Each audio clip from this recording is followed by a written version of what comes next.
The Middle East conflict between the Palestinians and Israel has been raging for many years. Over the years, there were many attempts to negotiate a lasting peace, but all failed. Meanwhile, the toll of human life kept rising. Every year, every day, and sometimes every hour.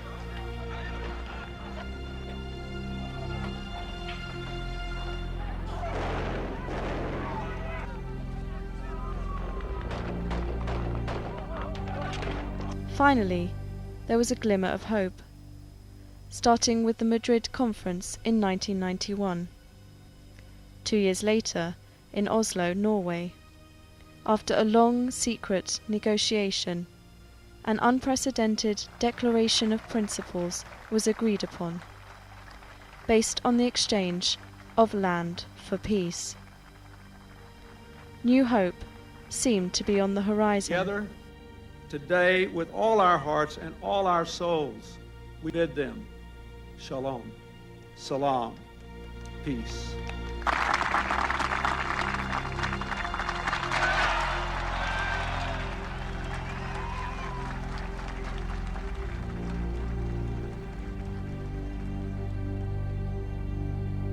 There were many obstacles to peace. The status of 5 million Palestinian refugees scattered throughout the region, the borders between the two sides, and the future control of the borders with neighbouring countries, the sharing of the world's holiest city, Jerusalem.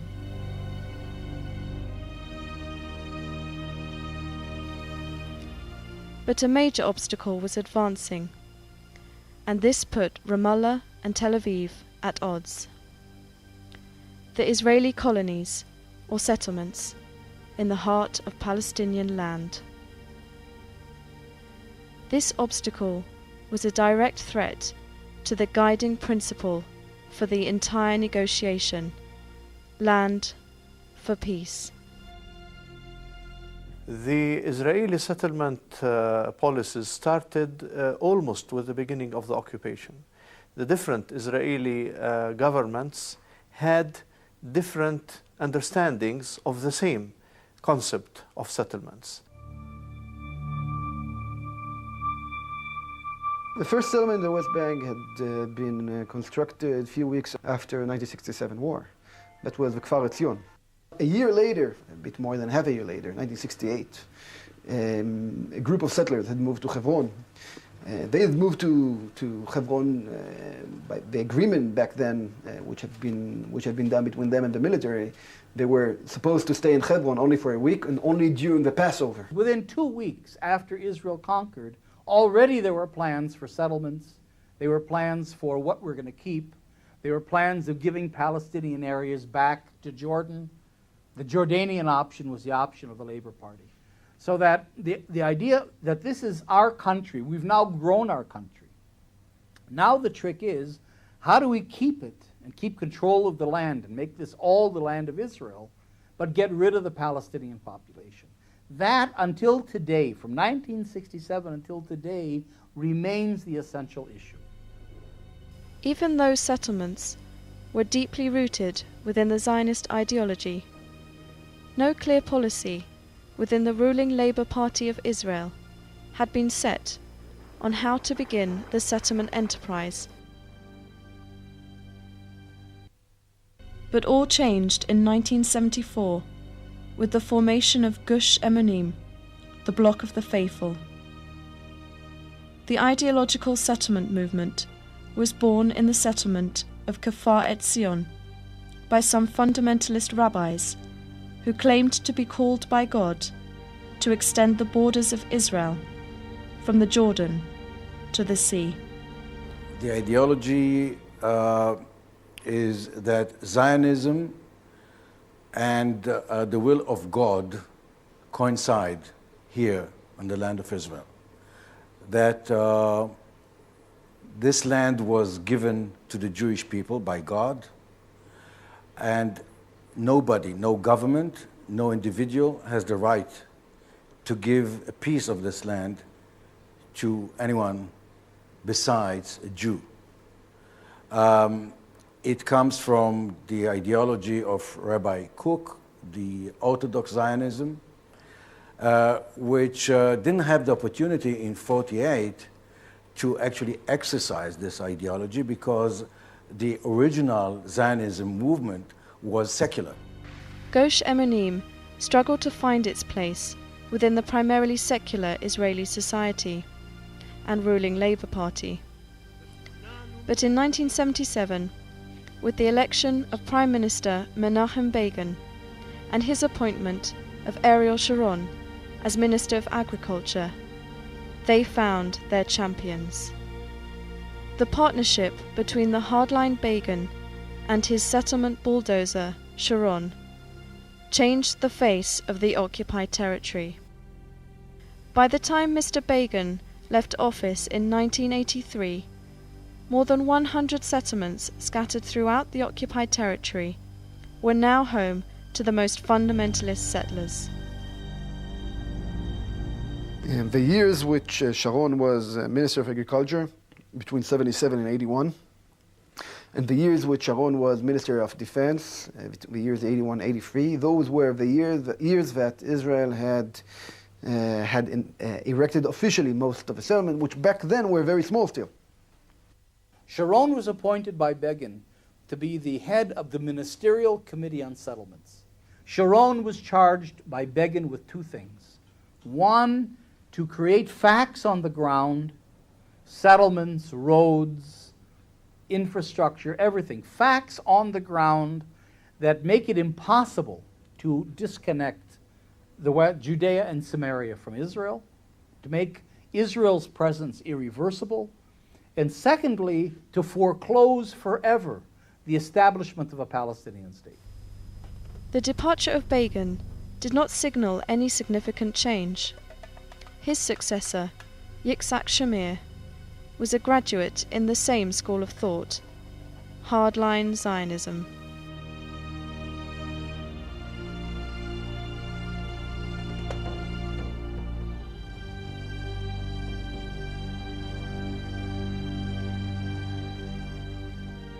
In 1983, the Israeli Ministry of Agriculture and the World Zionist Organization published a master plan that called for 43 new settlements, 300 to 450 kilometers of new roads to connect and serve the settlements, and proposed quadrupling the number of settlement residents to 100,000.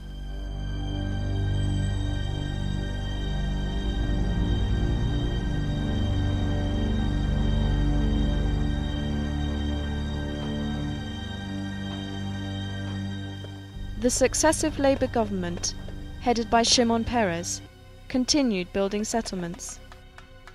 Settlement building is not the policy of the left or the right. It's the policy of Israel, no matter who is in office. One after the other, each and every Israeli Prime Minister since 1967, with no exceptions, contributed to the building up of settlements. In 1997, Benjamin Netanyahu shocked the Palestinians when he decided to appropriate one of the most beautiful hills of the land for the settlement of Har Humar. This was the strongest signal to the Palestinians that Oslo was not working. Oslo did not manage to dismantle a single settlement. To the contrary, Israel was taking more Palestinian land. Ironically, after 1993 and the signing of the Oslo Agreement, Israeli policy toward the settlements took a drastic turn, which led to significant growth in the settlement's size and population. During the 7 years following Oslo, the settler population within the West Bank increased by 90%. The sharpest increase occurred in the year 2000, during the term of Prime Minister Ehud Barak. In terms of the population growth in the West Bank and in terms of construction of permanent houses, apartments, infrastructure in the West Bank, those years were actually the mid-90s, the years after Oslo Agreement. When we were supposed to be building confidence, building trust between the two sides, to get to an end of conflict. However, Israel had something else completely in mind.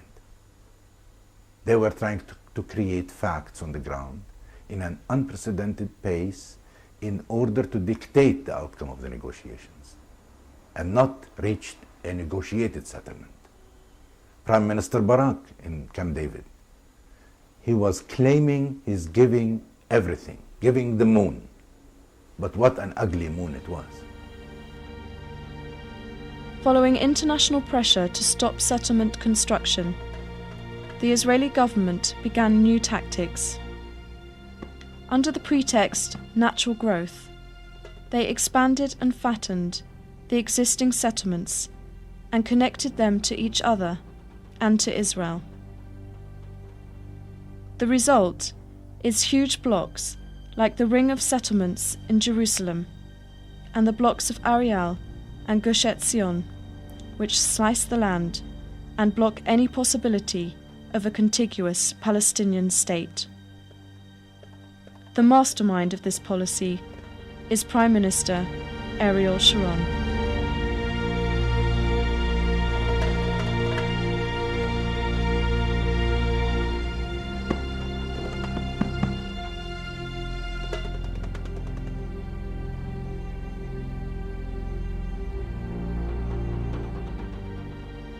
The Israeli settlements started looking like a permanent occupation to the Palestinians. Hundreds of settlements and outposts scattered throughout occupied Palestine make the map of the West Bank look like Swiss cheese. The Israeli policy of creating permanent facts on the ground was working. Israel wants the world to see Judea and Samaria as an integral, natural part of the land of Israel, and then later of the state of Israel. And therefore, its policy is defined as one that makes that reality permanent. This isn't a tactical thing. It's not that we're building settlements so we can be stronger. We're building settlements as permanent extensions of our cities. Ariel is an extension of Tel Aviv. Ma'ale Adumim is an extension of Jerusalem. These settlements, along with their bypass road network and security zones, occupy about 42% of the land designated for the future Palestinian state. New road construction throughout the world generally means growth and better accessibility. In contrast, roads between settlements can only be travelled by settlers. For Palestinians to drive on these roads, they must obtain special permits, which are extremely hard to get. The basic human right of freedom of movement within one's own country has been taken away from the majority of Palestinians and considered a privilege for a select few. Here's where the highway system feeds in and the whole infrastructure, because you create a landscape in which, you're in Ma'ale Adumim, in the middle of the West Bank. Well, but with a beautiful highway, you can go to Ma'ale Adumim, you can go home and back, you work in Jerusalem, home and back in 15 minutes, with a beautiful highway, never encounter an Arab, God forbid, you never go through an Arab village or neighborhood or anything else. You stay completely in a Jewish Israeli environment. So you come from Jewish Jerusalem, you go down the beautiful Jewish highway, through a Jewish landscape of the land of Israel, which is all idyllic because you don't see Arabs. You get into your Jewish dormitory suburb, go to your Jewish swimming pool at the end of the day, and everything is normal. It's banal. It's not an issue. It's not political at all. The locations of settlements are chosen carefully. Most are located on the tops of hills and between Palestinian towns and villages. The majority of these settlements have no proper sewage system, leaving their wastewater to run through Palestinian agricultural land, causing great damage to the people and to the environment.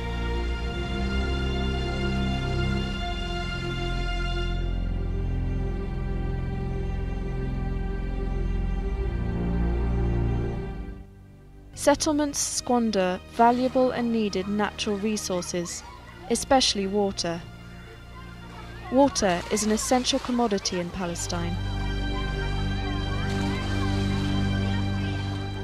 The average consumption per capita in Palestine, in West Bank actually, 140 cubic meter per capita a year, while the average consumption for settlers about 600 cubic meter per capita a year for all purposes.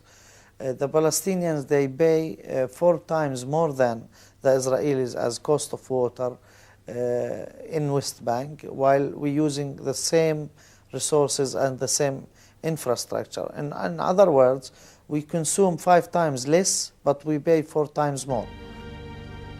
There are now almost 500,000 Jewish settlers in occupied Palestinian territory. Israelis did not stand in line to be residents of the settlements. Residents were recruited, manipulated, and offered many incentives by each successive government of Israel. The main reason for me to buy a house here is economic, of course. A house like this in Tel Aviv would cost, I think, double price. Also, of course, there are bonuses. There are more things, more reasons to come to live here. The nice neighborhood, it is built nicely. It is quite new. The houses are not old. There is wonderful view, wonderful air, good air.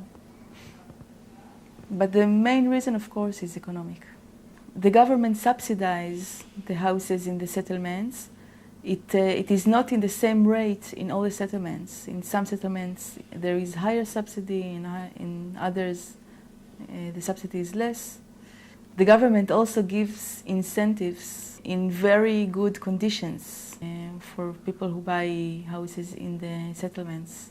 Most of the people, including my friends, including me a few years ago, as I said, are not aware of this fact, living in occupied territories, and even if they are aware, they would like to forget it, not to think about it. What Israel did, especially Sharon, that was very smart, Sharon saw that there weren't enough ideological settlers. The religious settlers that really see this as the land of Israel and want to conquer it from the Arabs. There are not that many. And he couldn't get masses of Jews into the occupied territories on an ideological basis.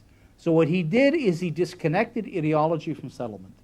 So you have Ma'ale Adumim and Givat Ze'ev and Ariel and Alfei Menashe, a lot of other cities that have nothing to do with settlement or politics. They're normal people living there. They don't even know, half of them, that they're across any kind of a green line, which has been completely eliminated from the Israeli maps. It's a big problem for me, in my eyes, that the people of Pisgat Ze'ev don't even know when a house is demolished nearby and 10 children are without house, which happened just last year. Most of the people in Pisgat Ze'ev don't know about it, and the few who do know about it, they don't care. I think a lot about the difference of my son and the conditions he lives in, and the kids a few hundred meters nearby. And I even write about it in the neighborhood newspaper. And I would like people to open their eyes and to see these things. It's very hard, the sharp difference, geography and in the mind, between the refugee camp just nearby here and the people who live here, which complain about such stupid things, like the garbage is not moved every day, but only every 2 days or something like this. The government tricked us for buying a house here, as the government tricked so many of Israel citizens. Okay, I have a possibility to buy an apartment east of Tel Aviv, and that would cost me X amount of dollars. And I have a possibility to buy a much bigger apartment in a smaller community, which would be another 10 kilometers away in the West Bank. And this apartment would cost me half of what this smaller apartment would cost me east of Tel Aviv. What should I do? If the government offered me some apartment, more or less like this, as I have now, in another place, in Israel, not in the occupied territories, and that would make the peace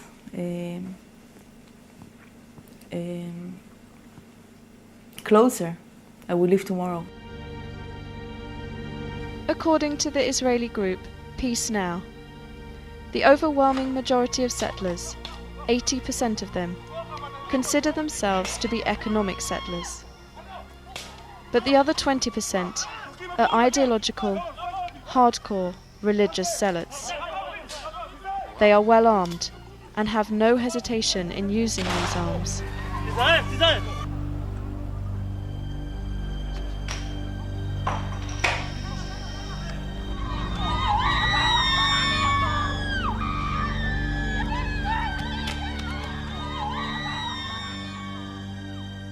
These ideological settlers chose to live deep in heavily populated Palestinian areas, especially the settlers down in Hebron, chose to live deep in Palestinian areas because that's where they would break the Palestinians, that's where they would fragment their contiguity, surround them, lock them into islands, and create these pathways between the settlements in Israel proper. The city of Hebron is now home to the most violent settlers. Hebron is no stranger to violence by the settlers.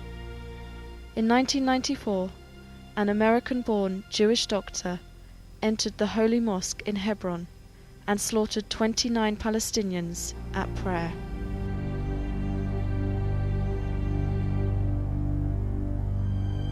The governments of Israel that allowed them, that put them there in Hebron, at the heart of Hebron. And even after the massacre in '94, in February '94, instead of uprooting them, when there was public support in doing this, Yitzhak Rabin got cold feet. He was this hero of the '67 war, was afraid of a civil war, and he regretted his decision to uproot only the 7 families that you see in Tel Rumeida, the Kahanists. And instead of that, what did he do?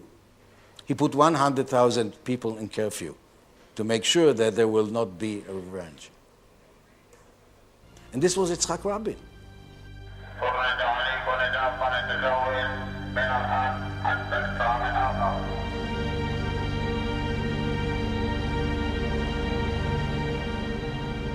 Today, Hebron is a city of 150,000 Palestinians, under siege by 450 religious fanatics with an army to protect them.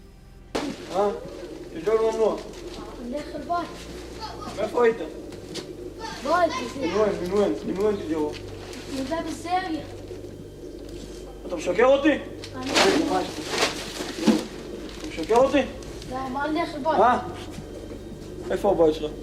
וين تسكن? زين. يلا ليش البيت? In the 1980s, the Hebron settlers decided to venture out of their settlements and move into the city itself. The Palestinian neighborhood of Tel Rumeida was their target. The people of Tel Rumeida endure all kinds of settler violence and harassment, intended to force Palestinians to leave their homes and their land. They are in a constant state of siege, curfews, and checkpoints. According to the United Nations, there are 181 checkpoints in the Hebron area. It's difficult and often dangerous to travel from home to work, to the market, to visit friends and family.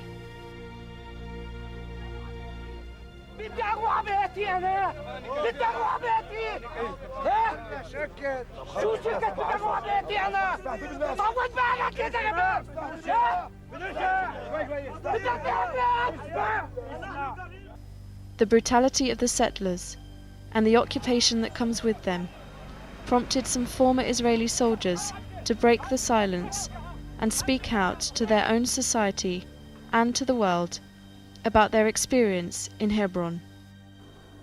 We're walking there in streets that only Jews could walk in the streets. The Palestinians couldn't go out of their houses. They were under curfew. And there are certain streets in Hebron that were only for Jews. The street is cleaned from Palestinians. And I remember myself walking in these streets. It was an holiday, a Jewish holiday, and the city was full with thousands of Jews. And we're walking in the middle of a Palestinian city that has 150,000 Palestinians in the city, and all what we see when we're patrolling there is Jews. We didn't see one Palestinian for hours. And I didn't understand what's going on around me, why everything is closed, why it looks like a Jewish city. And when I started to talk with the settlers there, so that the answer I got is that this is the way Hebron should look. As you see here, the playground of my kids. As you see, it's a jail, not playground, but we call it playground because my kids, they play here, and because if they go outside, they will be dangerous. They will be attacked by the settlers, and also by soldiers, they don't care. They play here because if they go outside, they will feel afraid because always they're attacked by stones and by glass bottles. They throw it at their kids when they play at the road, so they should come, and we use this fence to protect them from the stones. Because when we was sit here, also we was attacked by the settlers, and the soldier, they can protect the settlers only. It's our fault or our crime, just because we are a Palestinian and we did not want to leave this house. The real situation behind the headlines of the newspapers. What I did in Hebron every night, firing grenades into a Busnena neighborhood, that's what the Israeli press called IDF forces returned fire to the source of fire. I don't remember once that I recognized the source of fire.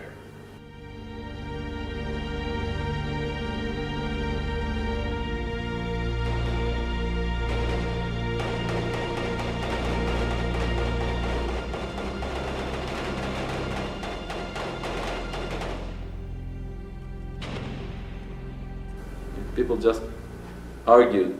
I mean, I want to shoot, no, I want to shoot, no, I want to shoot. They just like stood in a line behind a grenade machine gun in order to shoot the grenades for something like 2,000 meters at Khalat al-Sheikh. I mean, it's a civilized neighborhood, and you can't see shit. I mean, it's night, and you don't see any snipers, you don't see nothing. You just see buildings, and you feel like it's inside of a computer game. And then your mother calls you to see if you're okay. You can't tell her that this is what you've been doing. I mean, and she hears the shots, all the noise of the explosions in Hebron. And you said it's just like, no, it's okay, just a drill. The Israeli society has no clue about what's going on in Hebron, what's going on in all the occupied territories. The closure, curfews, it's the most something, it kill us. Always we have here a curfew. Any problems in all of Hebron, we have a curfew here. Believe me, if we hear an explosion in London, we have here in Tel Armid, we have a curfew here. The story of the settlers' violence in Hebron is an untold story that most media outlets, including Israeli media, would not dare to cover due to the settlers' hostility towards them.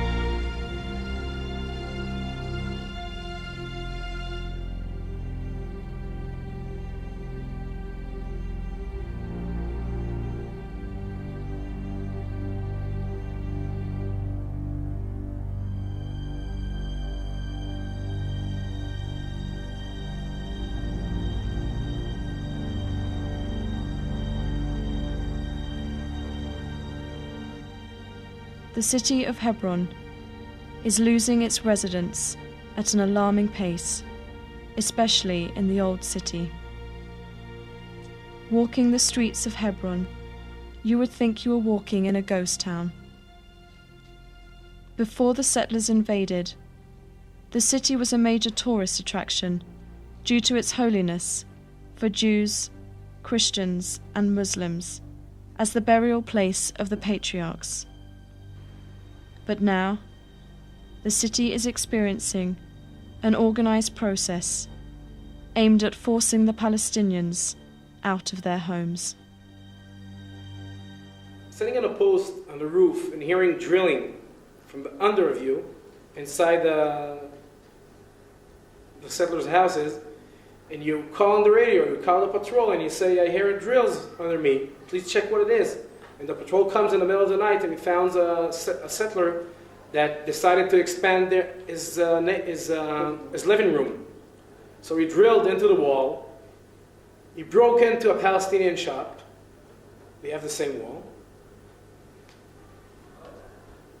He threw everything that was in the shop to the street, he locked the doors, and now he has a bigger house. No one is arresting him, no one is stopping them. The police in Hebron is afraid from the settlers. It's frightening. I mean, it's really frightening to live here when your neighbors want you gone. They want your land, they want your home, and they're willing to intimidate and to threaten until they get their way. And the army and the police, the Israeli security apparatus that is here is primarily mandated to protect them. They're armed, they're violent, there's been years and years of absolutely unrestrained settler violence. A settler can kill a Palestinian with impunity, with no fear whatsoever of ever being tried or brought to court or anything. And I've witnessed this with my own eyes. Settlers can go, and I've witnessed this as well, into Palestinian houses and take over the houses, or come in and burn the house down, with the police all around.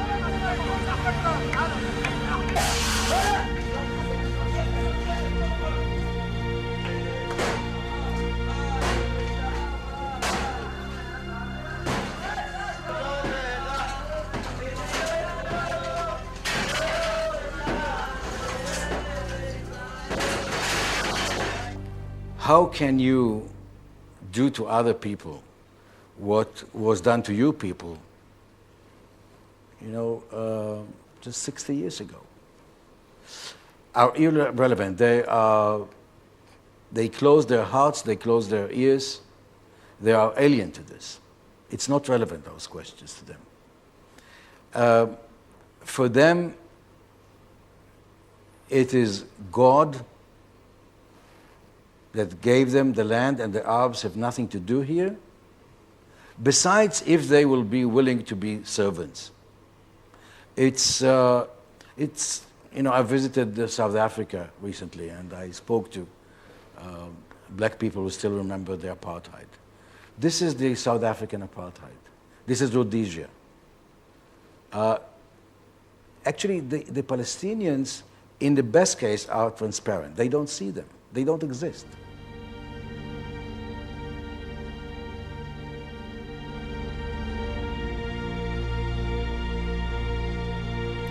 The latest chapter of the Israeli policy, and especially that of Prime Minister Ariel Sharon, father of the settlement movement, is in its final installment to create permanent facts on the ground and shape the future of the Palestinian state.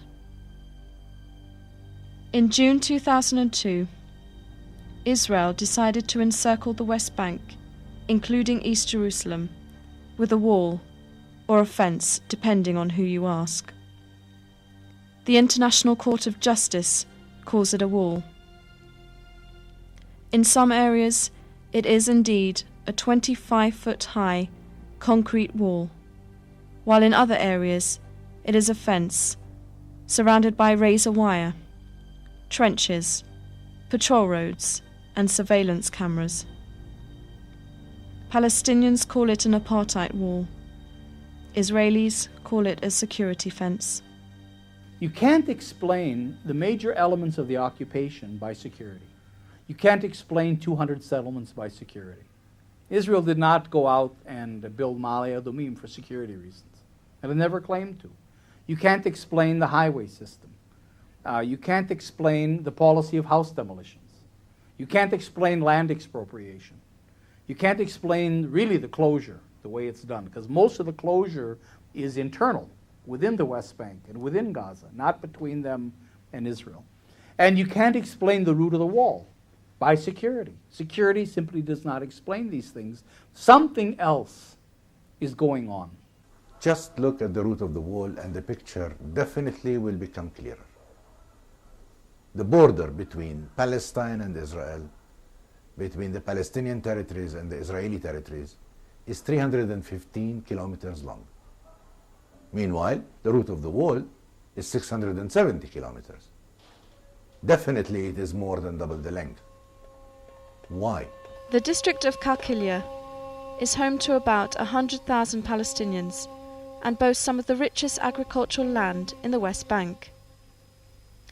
But Qalqilia has been walled in, so that Israel can annex the Israeli settlements around the district. Look at what's happened to the city and surrounding villages, how they've been choked, cut off from each other, Palestinian from Palestinian, caged in by surrounding walls and fences, separated from their livelihood, their land. The farmers of Qalqilia have become landless. عيلتي 12 واحد ومش عارف شو بدي اسوي فيهم وين بدي اروح فيهم وكيف بدي اعيشهم. الجدار هذا طبعا هم اذا ظل بس ان شاء الله ما بضل وان شاء الله رايح يزول باذن الله تعالى. انا املي بالله كبير يعني. فالجدار هذا اذا ظل رايح على البلد هاي يعني ما اعتقدش انها رايح تظل كمان في المستقبل. اذا حوطوها بمستعمرات جميعها بده يبقى فيها من فوق ال 200 500 الف صهيوني فيها. 100% رايحين يرحلوها منها. هي الصورة ثابتة وواضحة. لما بيخللوكش ولا متر إلك تبني فيه معناته أنت محطوط في قفص وأخذوا الأرض وعملوا ديان نسياج وجدار داير ما يدور والأرض هذه مشان تروح للمستوطنين. يعني تطلع جميع كل داير منطقة راس عطية جميعها جدار وين نروح؟ وأرضنا جوا الجدار من تل المستعمرين من تل المستوطنين. ففيش مجال يعني فيش مصدر رزق نهاية أبدا. يعني هاي البلد انحطت في سجن رسمي يعني سجن مكفول. في قرية راس عطية تبعد عنا 2 كيلومتر تقريبا. إذا بدي أفوت لعندهم لازم يكون معي تصريح وهذا التصريح إذا ما كانش موجود معي حتى في بيتي ما بقدر أبات في بيتي. هذا الجدار برك من نص الأرض كسم الأرض كسمين وكلع كل زيتون وخرب الأرض كلها. الزيتون لما هم يقصوا فيه حامل والأولاد تحت في الشجرة ويعيطوا، وإحنا نكون إنسان الله ولا هذا رزقتنا. ما الناس إشي يعني هناك إلا هالقطعة.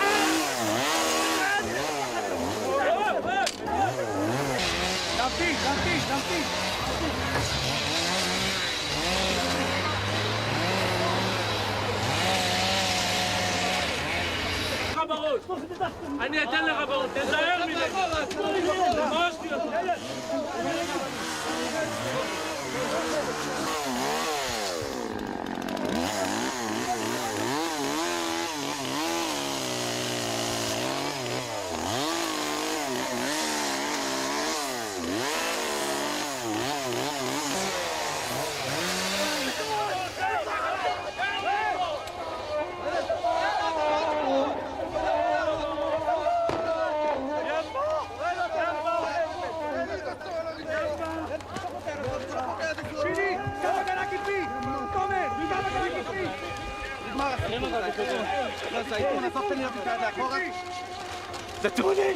دتولي يابا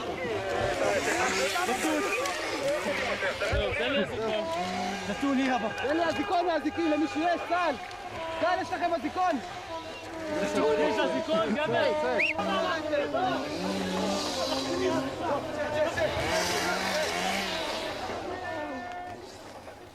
An olive tree takes between 7 to 10 years to bear a fruit. And the Israeli bulldozers uproot it and steal it in a minute. The tree for us as Palestinians is alive. We will keep planting and we will keep on living. The wall, of course, does not stop in Qalqilia. Its path continues 22 kilometers deep inside the West Bank, encircling and annexing the settlement block of Ariel. The Ariel block splits the West Bank into almost two pieces. It creates small enclaves of isolated Palestinian communities and destroys any chance of having a future contiguous state of Palestine. The wall continues its path, encircling and annexing more settlements and more Palestinian land, while devastating many farming communities in its path. Hundreds of thousands of olive trees have been uprooted, 35,000 meters of irrigation network destroyed, more than 40 water wells lost. In the path of the wall, there were many trees, many homes, many farms, many people, and every one of them has its own story.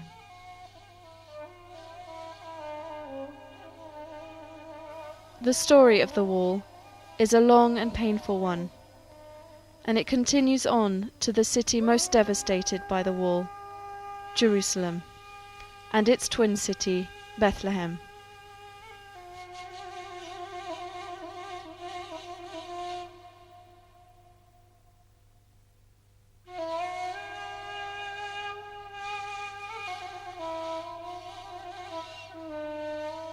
Upon completion of the wall in Jerusalem, tens of thousands of Palestinians will find themselves outside the walls of the city, cut off from their city and their livelihood.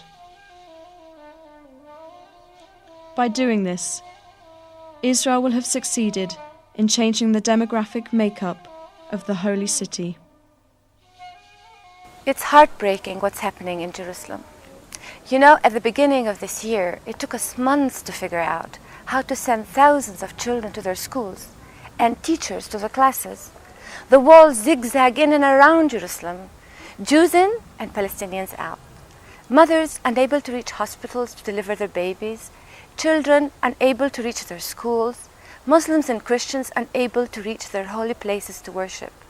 It is a war against our existence that Israel is waging. Settlements and the wall are the tools to achieve their obsession of Judaizing the place. Israel is using its settlements to fragment the Palestinian presence in Jerusalem, to destroy East Jerusalem as a coherent urban and economic entity, and in that way to destroy the economic heart of any Palestinian state. It's like an onion. You have concentric circles of settlements. You have huge settlement cities. You have more Israelis living today in Palestinian East Jerusalem in settlements than you have Palestinians. More than 200,000. So if you take Piskat Ze'ev, Neve Yaakov, Ramot, and a lot of other settlement neighborhoods in between, this is what we call the inner ring of settlements that protects the entire municipal city of Jerusalem in terms of keeping a Jewish majority and Israeli control. But then around that you have what's called Greater Jerusalem, which really occupies the entire central portion of the West Bank. And here you have the settlement cities that are the outer ring of settlements. Givat Ze'ev and Ma'ale Adumim and the Etzion block and Efrat and other cities, so that what they do is they control the center of the West Bank for Israel.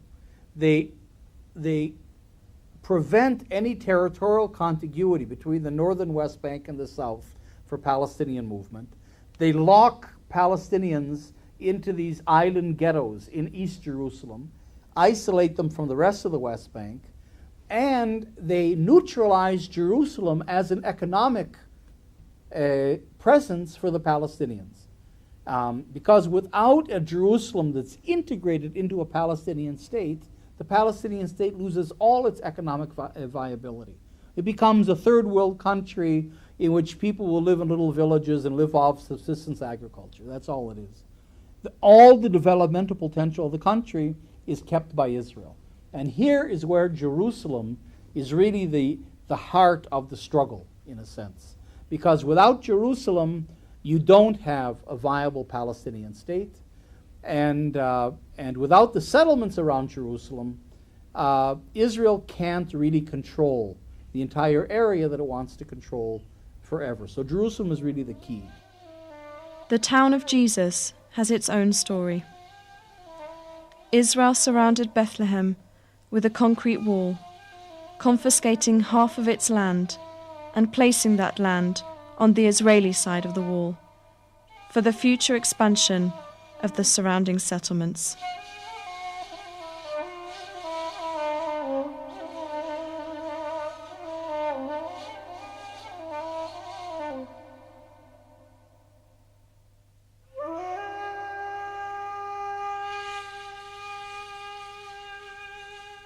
I wonder what Jesus would say if he sees his town as a ghetto behind walls and gates, oppressing people, taking their land and depriving them of their dignity will never bring security to anybody. If I have anything to say to our neighbors and to the Jewish people, please do come back to your senses. Think of justice. Justice is not a foreign concept for Jews or for Judaism. Let my people free. The wall snakes south of Bethlehem, encircling and annexing the huge block of settlements, Gush Etzion, and other scattered settlements along the Green Line, the border. Upon the completion of the wall, Israel will have succeeded in annexing more than 80% of its settlers and their settlements into Israel.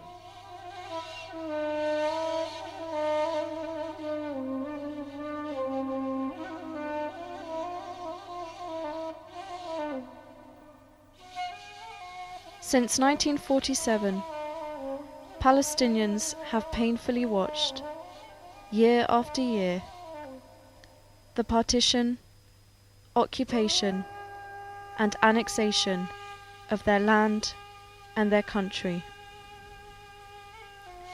The dream of freedom and statehood is as elusive as ever. Settlements and their master designers are confiscating the land, and ultimately, at the end of each day and each year, confiscating the human rights of millions of Palestinians. Settlements are destroying the principle that is the very foundation of the peace process: land for peace, and creating a land with no peace. It would be very hard to argue that the two-state solution is still alive, if by that we mean a viable Palestinian state. A continuous Palestinian state is going to be practically impossible. And this is going to be not only the end of the dream of Palestinians of a state, but it might also affect the Israeli dream of the survival of Israel as a Jewish state. They are asking themselves a simple question: is Israel willing to acknowledge our historical collective rights in 22% of historical Palestine? The answer is, according to what Israel have done, and this is something which each Palestinian have seen, if not from his door, then from his window. If not from his window, from his roof. The answer is no. Now, Israel still wants a two-state solution, because we still have the same dilemma we started out with. How do we keep control of the country but get rid of the Palestinians? At the end of the day, as Prime Minister Shamir used to say, they will get used to it.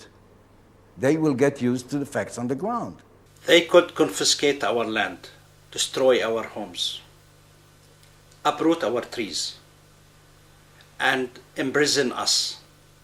But they will never be able to imprison spirit seeking for freedom. Walls and ghettos will never bring peace. Justice will. In my lifetime, if I get to live long enough, like Shimon Peres, I may be present to celebrate it. But if it won't happen in my lifetime, I'm afraid my children will have to forget about it.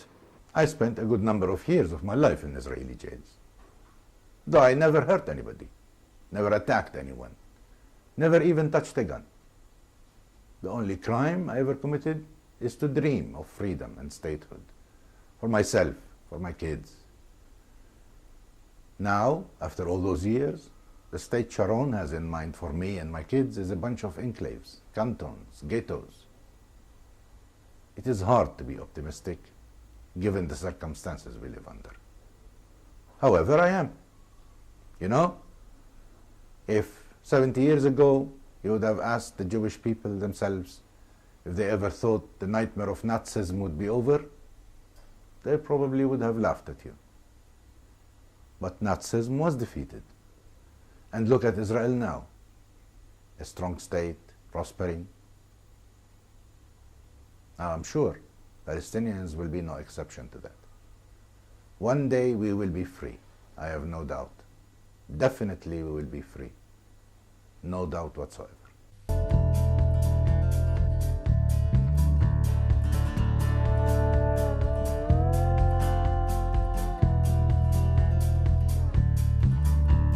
You ask me how it is that I dare to take a side. You say I loathe myself, pointing out you have lied. You say it's tribal warfare, but I disagree, for the dynamics of the situation are not difficult to see. On the one side is the fighter jet, on the other is the stone. On the one side is the slave, on the other is the throne. For the many there are checkpoints, while foreign soldiers rule the streets. For the one side there is victory, but the people don't accept defeat. The word you need to know is occupation, the very definition of a land without a nation. And if peace is what you're after, then let us not deceive. It'll come on the day the tanks return to Tel Aviv.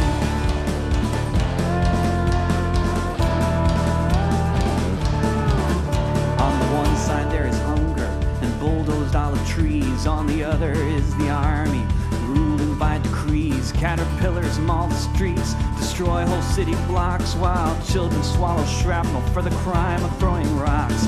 Fences are erected around the towns they flatten, and Herzl's own fanatics sleep on sheets of satin and they water their plantations, drilling ever deeper wells, while the displaced children of the hopeless are filled with bullet shells. The word you need to know is occupation, the very definition of a land without a nation. And if peace is what you're after, then let us not deceive.